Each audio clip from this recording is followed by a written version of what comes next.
Oke, assalamualaikum warahmatullahi wabarakatuh. Selamat siang semuanya. Kembali lagi di acara Celoteh Babe. Nah, kali ini saya kedatangan tamu yang tetap spesial gitu dengan pesona kegantengannya. Ini ada Bang Frendika. Jadi boleh saya halo dulu, Bang. Halo semuanya. Ya mungkin udah lihat di video-video sebelumnya. Nah, kali ini kita mau bahas tentang jurusan yang ada di Fakultas Pertanian di Universitas Lampung. Tapi lebih spesifiknya kita akan bahas jurusan kehutanan. Ya, mesti kehutanan ya, bukan manajemen hutan ya. Kehutanan. Oke.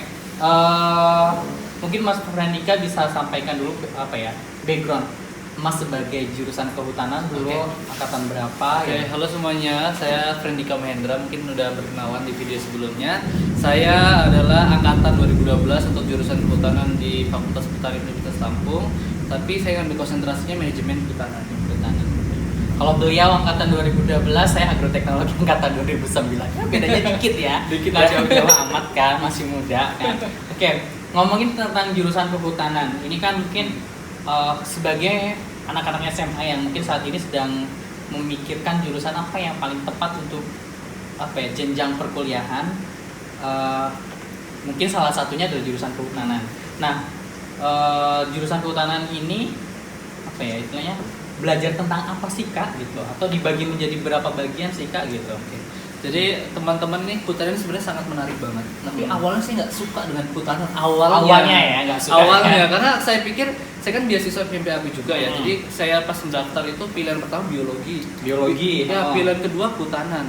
Tapi kenapa saya harus sama dinas pendidikan, waktu itu nyeleksi dinas pendidikan, kenapa saya masukkan kehutanan? Karena saya biologi pilihan pertama dan saya olimpiade biologi 2 kali berturut-turut juara 1 di kabupaten saya. Jadi kenapa masuk kehutanan? Saya agak geram gitu. Geram gitu. Tapi semenjak semester 1 semester 2 masuk, saya mulai enjoy di situ dan belajar mencintai kehutanan. Dan teman-teman ini banyak banget pelajaran yang bisa kalian sukai di kehutanan. Yang pertama, kita belajar tentang drama itu sensasinya, act-nya itu di dalam hutan tuh banyak banget. Ada namanya kita belajar tentang organisme tanah, ada belajar tentang vegetasi tanaman itu sendiri, proses siklus air, masuk das juga kita belajar tentang das gitu, dan masih banyak lagi. Jadi penting banget sebenarnya kehutanan ini tidak bisa dipisahkan dari kehidupan kita ya sebagai manusia, dan mungkin banyaknya daerah-daerah pegunungan dan memiliki ada juga sih hutan kota gitu. Kemudian kalau masuk di jurusan kehutanan ini, kalau nggak salah itu kan kalau di Fakultas Pertanian Universitas Lampung itu sekarang apalagi udah akreditasinya A ya. Kemudian itu dibagi menjadi berapa konsentrasi dan apa sih yang dipelajari setiap konsentrasi yang ada gitu. Oke, kalau di zaman saya itu cuma hanya 3. Cuma dengan kartu kita udah tambah 1 lagi gitu. Yang pertama itu ada manajemen kehutanan, ada konservasi kehutanan, budidaya kehutanan, dan teknik kayu itu tuh baru ini. Kan cuma yang 3 ini zaman saya. Iya. Karena teknik kayu ini biasanya terkenalnya dari UGM. Ya benar banget. Dan manajemen kehutanan itu belajar itu hitungan. Manajemen kehutanan itu belajar apa sih Kak gitu? Banyak, kita belajar tentang ekonomi kehutanan. Jadi kita bisa menghitung nilai ekonomi yang ada pada hutan itu sendiri. Hutan aja ada ekonominya ya, kita belajar tentang jasa lingkungan juga ternyata gitu. Banyak juga ya. Kemudian kalau konservasi kehutanan Kak? Konservasi kehutanan saya sempat melihat beberapa materi teman-teman saya di konservasi. Oh ya, karena kita tidak tapi saya sempat melihat bahwa mereka itu sering turun lapang untuk melihat flora-fauna yang ada di dalamnya gitu. Jadi mereka seperti kayak mengkonservasi flora-fauna yang ada di hutan. Jadi kayak mempertahankan eksistensi ya. Benar banget. Eksistensi hewan, tumbuhan yang nantinya akan menjadi bahan studi lanjut baik secara biologi, mungkin secara biokimia dan sebagainya macam kan. Bisa jadi bahan obat segala macam. Kemudian kalau budidaya sebenarnya ya. Penelitian saya lebih ke budidaya. Jadi kalau saya manajemen agak sesat ini. Iya, penelitian saya agak ke budidaya, yaitu tentang mesofauna tanah. Waktu itu dibimbing oleh Dr. Melia Bu Melia. Bu Mel, panggilannya Bu Mel. Jadi sebenarnya itu adalah penelitian budidaya, dan budidaya itu belajar tentang jamur juga, belajar tentang organisme tanah gitu. Membudidayakan tanaman juga gitu. Jadi tapi utamanya lebih ke membudidayakan tanaman ya, bener banget, menanam, membibitkan jati, kemudian mahoni segala macam ya. Bener banget, kayak vegetasi jati, akasia gitu.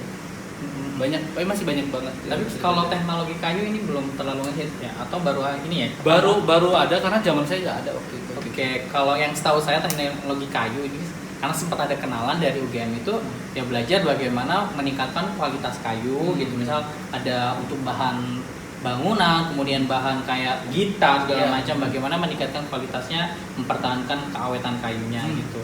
Ini yang belum ada biokimia hutan ini. Tambah satu lagi ya. Tapi itu adalah tentang jurusan ya, di dalamnya di jurusan kehutanan itu ada apa aja, dari nanti dibagi menjadi 3 konsentrasi dan sekarang sudah menjadi 4. Nah selanjutnya Kak, kalau saya sudah masuk jurusan kehutanan, terus peluang kerjanya di tempat apa, di mana, di perusahaan apa, atau kalau jadi PNS di PNS mana gitu? Sebenarnya banyak banget lowongan kerja yang diperuntukkan untuk alumni kehutanan gitu. Kalian bisa daftar sebenarnya di Kementerian Lingkungan Hidup, sekarang udah digabung ya, antara kehutanan sama lingkungan hidup sekarang udah digabung, dulu pisah sekarang digabung. Jadi sekarang Kementerian Lingkungan Hidup dan Kehutanan gitu, jadi satu gitu. Kalian bisa daftar PNS di kementerian maupun di dinas, atau teman-teman bisa di perusahaan-perusahaan swasta gitu. Contohnya apa nih? Perusahaan swasta ada perusahaan Sinarmas yang dia di bagian kertas. Jadi Akasia ya untuk pulp. Susah sekali kamu pulpnya. Ya, untuk pulpnya. Kemudian apa lagi? Ada Sinarmas, ada beberapa perusahaan, tapi ada teman-teman saya yang kerja di Kalimantan. Ada kehutanan yang kerja di Jolin Group juga. Gitu. Kalau NGO gitu, non government apa NGO? Sebenarnya bisa. Kayak gitu. apa ya? Ikraf, WWF. Iya, sebenarnya bisa. Cuma saya nggak tahu tahapan alur-alurannya untuk masuk ke situ. Cuma saya ada beberapa kenalan yang alumni kehutanan juga. Gitu. Yang kerja di sana ya. Iya. Oke. Kak, kan kita mungkin dari ini adik-adik kita dari kampung gitu kan. Ada nggak sih beasiswa untuk di jurusan kehutanan gitu, atau umumnya di Fakultas Pertanian yang mungkin bisa dicoba sama adik-adik kita yang ada yang nantinya mau masuk di Universitas Lampung gitu? Jangan khawatir, pokoknya kalau udah masuk kampus, teman-teman bakal ada beberapa beasiswa, nggak cuma dari Unila atau dari internal gitu, tapi di luar juga ada beasiswanya gitu. Ada, kalau teman-teman masuk Unila ada PPAP, ada bidik misi. Nanti kalau udah masuk Fakultas Pertanian ada mahasiswa prestasi juga, dapat ini, ada jarum juga dari luar. Masih banyak lagi beasiswa-beasiswanya. Oke. Kalau kita pilih beasiswa banyak sebenarnya ya. Ada mungkin kalau PMPAP, kemudian bidik misi ya, ada bidik misi, kemudian nanti ada yang dari jarum, ada yang PPA, BRI, banyak sebenarnya BNI segala dari macam bank-bank gitu banyak banget. Ada banyak sebenarnya gitu. Itu untuk beasiswa. Jadi adik-adik yang nanti ingin kuliah di jurusan kehutanan atau di Fakultas Pertanian, ada nih kesempatan beasiswa tersebut. Tapi yang pastinya harus menyiapkan diri ya. Kita kalau nggak siap perang ya jangan perang gitu untuk mendapatkan beasiswa itu. Kemudian ada nggak sih alumni kehutanan yang lanjut ke luar negeri gitu Kak? Atau ada pernah kegiatan ke luar negeri? Kalau alumni saya yang satu angkatan sama saya cuma satu kalau nggak salah, itu di 5. Jadi dia dapat LPDP, dia ada universitasnya saya lupa, cuma dia ke Jerman gitu. Itu ada. Jadi ada juga nih yang sekolah ke luar negeri ya, di 5 ke Jerman. Kemudian hanya itu abang kita juga ternyata lanjut S2 juga gitu kan. Kalau nggak salah di jurusan sumber daya alam ya. Sumber daya alam. Bisa nggak sih Kak ceritain tentang jurusan sumber daya alam singkat aja? Jadi teman-teman, jadi ini sebenarnya takdir ya, kenapa masuk sumber daya alam, beneran takdir banget gitu ya. Karena beneran ini tragis juga sebenarnya. Saya ditawarin S2 juga di beberapa kampus di US, di Amerika, tapi emang waktu itu saya belum lulus Kak. Saya ke satu course, habis itu ditawarin 3 kampus di Amerika, habis itu saya belum lulus tahun penelitian. Udah nggak laku lagi undangannya gitu. Namanya nggak rezeki ya, mau gimana lagi ya. Tapi habis lulus wisuda itu dapat LOE dari Yokohama National University. Habis itu tadi pihak kampusnya tidak menyediakan beasiswa, cuma menerima aja gitu. Agak susah di Yokohama. Cuannya banyak ya. Dan akhirnya saya mau nggak mau harus ada planning ya sebelum lulus, ada planning A, planning B, planning A di luar negeri, planning B tetap S2 tapi di dalam negeri. Nyari beasiswa di dalam negeri. Dan akhirnya keterima di beasiswa Universitas Lampung ya. Universitas Lampung jurusan sumber daya alam gitu. Dan kenapa milih sumber daya alam? Karena dari beberapa program studi itu yang mendekati dengan kehutanan. Oke. Ini sumber daya lahan ya. Oke. beasiswa ini modelnya seperti apa sih Pak? Jadi kalau adik-adik kita yang mungkin sekarang sedang S1 nih, mungkin gak hanya dari jurusan kehutanan, mungkin dari jurusan ilmu tanah atau jurusan lain, gimana sih mendapatkan beasiswa untuk sekolah S2 di Universitas Lampung oleh beasiswa Unila? Jadi program ini sebenarnya hanya 3 tahun. Saya nggak tahu ini entah seperti persiapan karena banyak staf atau dosen yang akan pensiun. Waktu itu saya dengar dari direktur pasca sarjana hanya 3 tahun pembukaan, yaitu tahun 2018, 19 dan 2020 tahun ini. Oh, tahun ini. Ini angkatan terakhir berarti ya. Jadi yang lagi mau lulus tahun ini jangan lupa, jangan sampai ketinggalan. Cepet gitu ya. Dan ini totalnya 27.400.000 kalau dihitung secara finansialnya ya. Sampai lulus 27.400.000 karena satu SPP 6.600.000. Ya, lumayan lah ya, karena free SPP di ya, Indonesia kan lumayan gitu. banget gitu kan. Kemudian kenapa kan ini emang paling dekat gitu? Apa aja sih Kak yang dipelajari di sumber daya alam ini? Jadi ini menarik banget karena ini multidisiplin, menarik banget. Jadi nggak belajar tentang kehutanan aja, kita ada tentang sumber daya laut, sumber daya lahan sendiri, dan sumber daya hutan juga gitu. Di situ belajar tentang kehutanan tetap gitu. Belajar tentang kehutanan, ternyata emang hutan itu memiliki jasa lingkungan yang besar banget gitu. Oke. Dan kita belajar tentang sumber daya alam yang tidak dapat diperbarui juga gitu. Oh, oke. Jadi sebenarnya apa ya? Ini sebenarnya pasca sarjana baru ya jurusan ini ya. Jadi ini berapa sih bukanya? Kalau untuk sumber daya alam saya angkatan pertama setelah BRIC ya. Tapi waktu itu kerjasama Prancis 2012. Oh iya. Udah angkatan pertama. Oke. Iya, pernah sempat angkatan pertama itu saya masih kuliah itu, kalau nggak salah ketuanya itu Pak Jamalan. Oh iya bener banget. Tapi habis itu break, bener banget. Kemudian baru buka lagi setelah dipimpin sama Pak Zainal ya. Iya Pak Zainal. Kemudian dan ini adalah angkatan pertama. Ada berapa orang angkatan pertama? Untuk setelah break ya, angkatan pertama itu 5. Wow, lumayan. Nggak sepi, nggak sepi. Masih ramai. Jadi ada 5 orang. Jadi ya tadi itu ya. Jadi teman-teman bagi yang sudah akan menjelang lulus ya harus mempersiapkan diri untuk mau beasiswa ke luar negeri atau dalam negeri. Dan kalau yang nggak pingin jauh-jauh, mungkin di tahun 2020 ini adalah tahun terakhir ya. Iya, tahun terakhir kemarin saya sempat baca juga sih di Teknokrat tentang informasi itu silahkan dicoba gitu. Karena kalau dan walaupun gratis SPP, tapi kalian ini adalah kesempatan beasiswa yang mungkin tidak semua orang bisa mendapatkannya. Bener banget. Itu mungkin ada lagi Kak? Tantangannya sih lebih ke tantangan. Jadi memang jurnal internasional beda sama yang lainnya, harus internasional gitu. Terus belajar juga kita kalau sama profesor tuh full English kadang-kadang. Oh iya dong. English gitu. Nah, nggak ini agak bisa saya nggak tahu kalau di kelas-kelas lain, tapi untuk beasiswa harus lebih dari yang lain gitu. Punya high quality ya. Benar banget gitu. Kemudian karena begini, di Fakultas Pertanian ini juga banyak dosen-dosen atau profesor-profesor yang alumni luar negeri yang which is kemampuan bahasa Inggrisnya juga sangat baik gitu. Banget.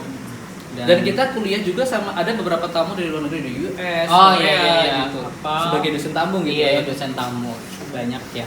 Itulah kesempatan ya Wak. Dan Unila juga nggak kalah-kalah dengan universitas lain ya sebenarnya ya kan. Tapi itu tadi tergantung kemauan dari diri sendiri ya. Dan kesempatan beasiswa ini ada, tinggal kita mencurinya. Gitu. Iya benar banget. Tapi mencurinya ya ini karena kita bersaing. Benar.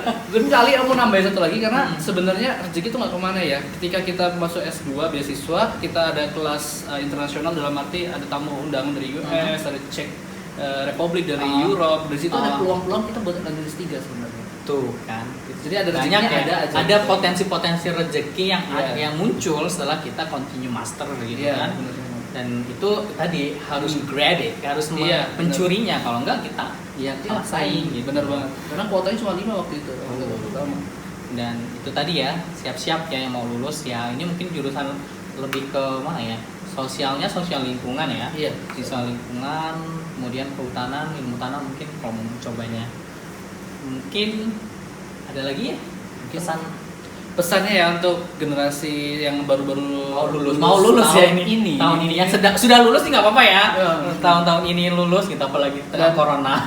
Iya benar banget. Dan tahun kemarin saya yang bantu ngetik ketua prodi, bantu ngetik untuk share informasi bahwa persyaratannya untuk beasiswa ini sebenarnya saya juga kaget ya, karena di situ tertulis harus 3,5 langsung, nggak boleh kurang, nggak boleh lebih.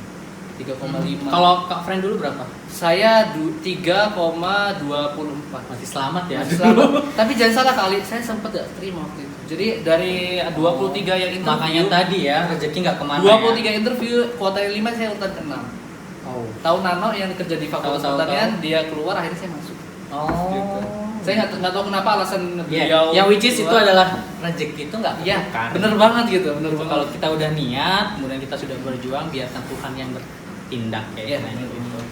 Oke, mungkin itu kita bincang-bincang tentang kehutanan, Iya. sumber daya alam, dan mungkin beasiswa tidak hanya beasiswa dari kampus Unila ya, mungkin S2 mungkin Banyak banget. bisa apply beasiswa lain, mungkin dari bank atau dari perusahaan-perusahaan yang mungkin ditawarkan. Mungkin kita tahu setelah kita masuk master gitu, tapi jangan jangan malu-malu, atau kalau ada rezeki silahkan dicoba karena SPP-nya juga masih murah. Iya, benar. Masih 5 jutaan, geng. Saya udah 30 sekian juta.